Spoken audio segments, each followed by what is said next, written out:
गर्व की बात है। पूरा मामला साफ होने वाला है, पर्दा उठने वाला है। अयोध्या में भगवान रामलला विराजमान हो गए। वर्षों से 500 वर्षों तक केस चला, कितनी पीढ़ी समाप्त होगी। लोग बता रहे हैं 25 पीढ़ी हिंदुओं ने लड़ लिया। कांग्रेस की सरकार तुष्टीकरण की नीति के तहत इस देश की इस धार्मिक मामलों को उलझाने का प्रयास किया, उलझाए रखे।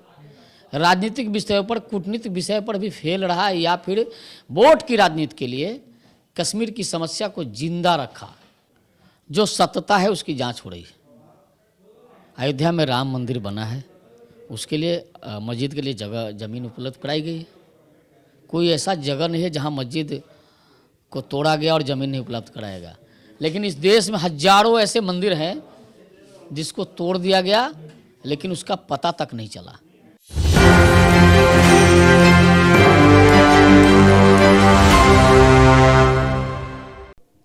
नमस्कार, मैं नंदन, आप देख रहे हैं एक न्यूज़ 24। देखिए, इस वक्त हमारे साथ जुड़े हुए हैं भाजपा के प्रदेश प्रवक्ता राकेश कुमार सिंह जी। सबसे पहले आपका स्वागत है सर।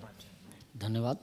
चलिए, जिस तरीके से हम आपसे बात करेंगे कि एक कैच फ्रेज बन गया था, अयोध्या मथुरा काशी। अयोध्या पूर्ण हो गया, अब काशी भी पूर्ण एक तरीके से हो ही गया। तो जिस पर बहुत सारी बातें भी आ रही है कि अयोध्या के प्राण प्रतिष्ठा पे भी बात आई थी कि आधे मंदिर पे आप कैसे कर सकते हैं उद्घाटन। फिर ज्ञानवापी पर भी आई कि हमारा मस्जिद हटाकर फिर से आप वही कर दिए। क्या कहेंगे पहले इस? देखिए, तो ये ज्ञानवापी मंदिर पर जो कोर्ट का फैसला आया है, ये स्वागत योग्य कदम है और करोड़ों हिंदुओं, सनातन के मानने वाले लोगों के लिए ये सुखद क्षण है।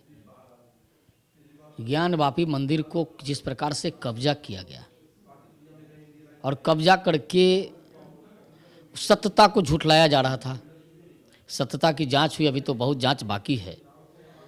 और उसमें जो प्रमाण मिले हैं, भगवान शिव हैं, बसहा बैल हैं, या त्रिशूल का है, कई चीज़ें जो मिली है, जो मीडिया के माध्यम से जो हम लोग को पता चला, तो लगता है कि जैसे इस देश में जितने भी धार्मिक जगह थे उनको तहस नहस करने का काम वास्तव में मुगल शासकों ने किया। ये गर्व की बात है और बहुत जल्द ही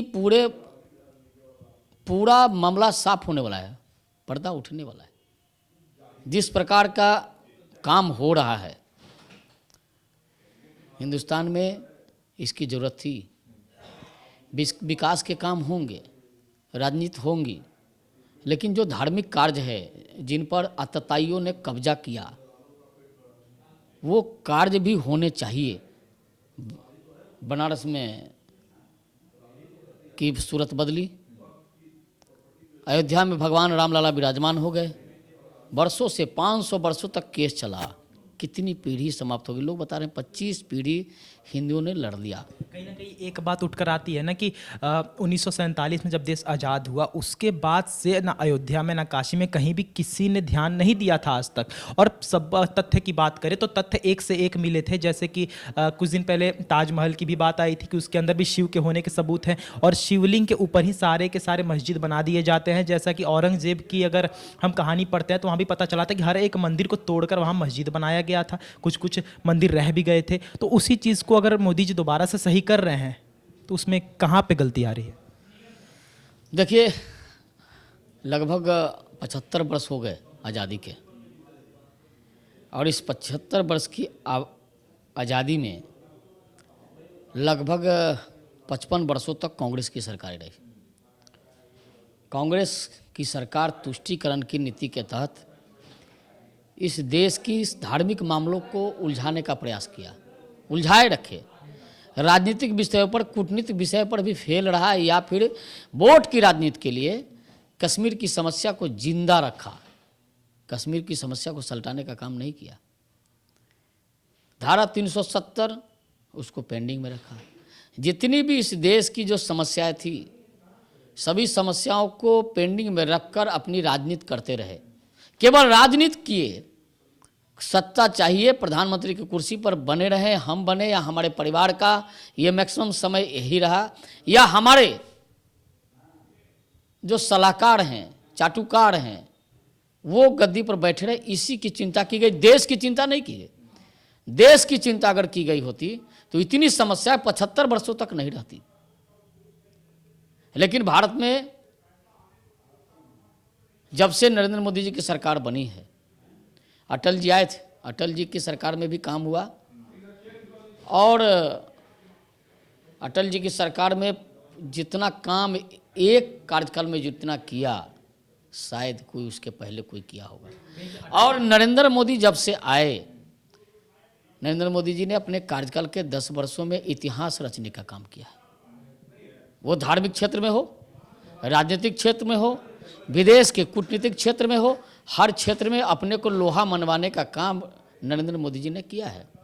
अच्छा, एक सवाल विपक्ष का रहता है जो कहीं ना कहीं पॉइंटेड सवाल है कि अगर आप मंदिरों पर इतना ध्यान दे रहे हैं कि चलिए ठीक है कि हम जहाँ जहाँ मंदिर थे वहाँ दोबारा से हम मंदिर रिबिल्ड कर रहे हैं, मंदिर बनवा रहे हैं, तो ये सही है, चलिए एक धर्म को आप सही कर रहे हैं, तो बाकी धर्मों का क्या? भारत में तो हर एक धर्म रहता है ना, हिंदू, मुस्लिम, सिख, ईसाई, बौद्धिस्ट, जैनिज्म, तो आप मुसलमानों के मस्जिद को तो तोड़ रहे हैं, तो बनवा कहाँ रहे हैं? क्योंकि उनका भी तो एक धर्म है ना। देखिए, जो सत्यता है उसकी जांच हो रही है। अयोध्या में राम मंदिर बना है, उसके लिए मस्जिद के लिए जगह ज़मीन उपलब्ध कराई गई है। कोई ऐसा जगह नहीं है जहां मस्जिद को तोड़ा गया और ज़मीन नहीं उपलब्ध कराएगा। लेकिन इस देश में हजारों ऐसे मंदिर हैं जिसको तोड़ दिया गया, लेकिन उसका पता तक नहीं चला मंदिर कहाँ गए। तो इस देश में ये जो धार्मिक क्षेत्र में जो काम होना चाहिए था वो काम नहीं हुआ। इस क्षेत्र में भी बड़े काम की जरूरत थी और वो काम करना शुरू हो गया है। उस क्षेत्र में भी काम होनी चाहिए। हम तो पहले बताए, राजनीति होंगी, कूटनीति होंगे, सब कुछ होगा, लेकिन जो सनातन के मानने वाले हैं, जो हिंदू धर्म को मानने वाले हैं, उनके जो मंदिरों को तोड़ा गया, तहस नहस किया गया, ध्वंस किया गया, विध्वंस किया गया, उस पर भी काम करने की जरूरत है। उस क्षेत्र में काम नरेंद्र मोदी जी कर रहे हैं, आगे भी काम होगा, आगे भी काम जारी रहेगा। और ज्ञानवापी मंदिर का जो तथ्य सामने आ रहा है उससे स्पष्ट हो रहा है कि हमारे देश में हजारों लाखों वास्तव में मंदिरों को तोड़ के तहस नहस किया गया। बात करते हैं कि कांग्रेस की सरकार में मदरसे की संरचना शुरू हुई कि मदरसे कांग्रेस की राज में सबसे पहले बने, फिर साधु संतों पर गोलियां भी चलवाई गई कांग्रेस की राज में, गौ रक्षक संतों पर भी गोलियां चलाई गई, सरिया कुरान को लागू करने की भी बात भी की गई कि संशोधन हम करेंगे और एक मुसलमान को सर्वोत्तम दर्जा दिलाएंगे। और उसी कांग्रेस राज में पार्लियामेंट पर अटैक होता है, उसी कांग्रेस राज में मुंबई हमला होता है 26/11 का। तो इतनी चीज़ों को नज़रअंदाज करके सिर्फ एक कि राम मंदिर नहीं बनना चाहिए, राम काल्पनिक है, ऐसा कांग्रेस की तरफ से बयान आता है। देखिए, कांग्रेस लगातार तुष्टीकरण की नीति के तहत एक खास वर्ग को तवज्जो दिया, लेकिन केवल वोट के लिए।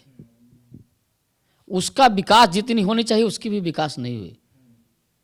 आज नरेंद्र मोदी जी पसमानदा की बात कर रहे हैं, वहाँ भी गरीब हैं, केवल वोट बैंक के रूप में इस्तेमाल किया गया, वहाँ विकास की किरण नहीं पहुँची। आज नरेंद्र मोदी कह रहे हैं सबका साथ सबका विकास, उसमें सभी धर्म के लोग हैं, सभी जातियों के लोग हैं, सभी पंथ के मानने वाले लोग हैं। नरेंद्र मोदी सबके विकास की बात कर रहे हैं। लेकिन ये जो कांग्रेस सरकार थी केवल वोट की राजनीति करती थी, तुष्टीकरण की राजनीति करती थी और कभी भी उसके विकास की बात नहीं किया। न उनके विकास की बात किया, न दूसरे के विकास की बात किया। कभी किसी के विकास की बात नहीं की गई, केवल वोट की राजनीति की गई।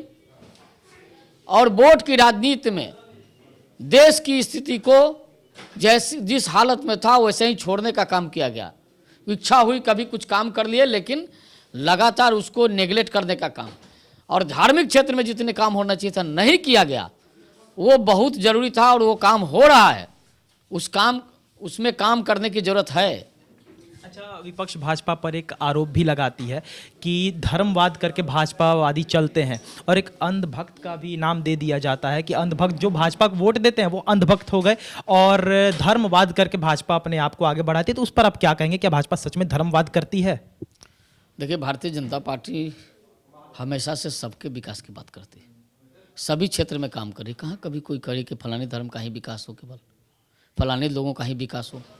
जब देश के यशस्वी प्रधानमंत्री नरेंद्र मोदी जी भाजपा के वरिष्ठतम नेताओं में से एक हैं और वो कहते हैं सबका साथ सबका विकास, कहाँ उसमें अलग बात है? घर दिया गया, सबको दिया गया, गैस योजना का सबको दिया गया, उसमें तो जाति ना धर्म देखा गया। विकास की बातें हुई तो सबको दिया गया, युवा कौशल की बात हुई, हुनर योजना की बात हुई, ये तो सबको दिया गया ना। तो हमारे नरेंद्र मोदी जी ने सबके विकास की बात की है, किसी खास के लिए बात नहीं किया है। वो सबके हैं, खास के लिए नहीं है। और इसी का तो नतीजा है कि नरेंद्र मोदी जी को लगातार दूसरी बार देश की जनता ने चुनने का काम किया और तीसरी बार फिर से प्रचंड बहुमत की सरकार इस देश में बनने वाली है। कोई नहीं है, कोई तुलना नहीं कर सकता है जितना काम उन्होंने किया है। भारत की जनता, हमको भरोसा है, भारत की जनता फिर से पूर्ण बहुमत की, प्रचंड बहुमत की सरकार बनाने में सहयोग करेगी। तो जैसा कि आपने देखा कि इस वक्त हमारे साथ जुड़े हुए थे भाजपा के प्रदेश प्रवक्ता राकेश कुमार सिंह जी। हमने इनसे साफ तौर पर बात की कि ज्ञानवापी मुद्दे में जहां तक सनातनियों को, सनातन धर्म के लोगों को न्याय मिला है, तो उस पे अगर विपक्ष का सवाल उठ रहा है तो वो कहाँ तक सही है। दूसरी हमने बातचीत की कि जिस तरीके से नरेंद्र मोदी और साथ में भाजपा वालों पर ये सवाल उठता है कि वो धर्मवाद करते हैं, उस पर इन्होंने क्या कुछ कहा साफ तौर पर विजुअल में देख सकते हैं। तो इतिहास की रिपोर्ट, बाकी ऐसे और तमाम खबरों के लिए हमारे साथ बने रहे और देखते रहे एक न्यूज़ 24। मैं नंदन अपने सहयोगी के साथ, धन्यवाद।